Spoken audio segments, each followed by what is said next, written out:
ఒక ఊళ్ళో 2 పిల్లులుండేవి. అవి ఒకరోజు పొలంలో ఒక ఎలుకను చూశాయి. దాన్ని తరిమాయి. ఒక పిల్లి ఎలుక తోకపై కాలు పెట్టింది. ఎలుక కదలలేకపోయింది. 2 పిల్లులు పోట్లాడుకున్నాయి. వాటిలో ఏది తెలివైంది? ఏది వేగంగా పరిగెత్తగలదు? ఏది ఎలుకలను పట్టడంలో నేర్పరి?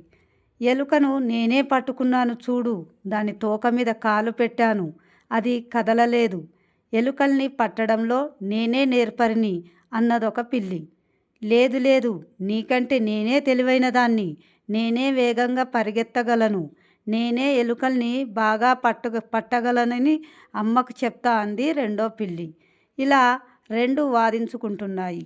ఈ పిల్లుల బారి నుండి ఎలా తప్పించుకోవాలా అని ఆలోచిస్తూ ఉంది ఎలుక. దానికొక ఉపాయం తట్టింది. అన్నలు, ఇలా వాదించుకోవడం వల్ల ఏం లాభం?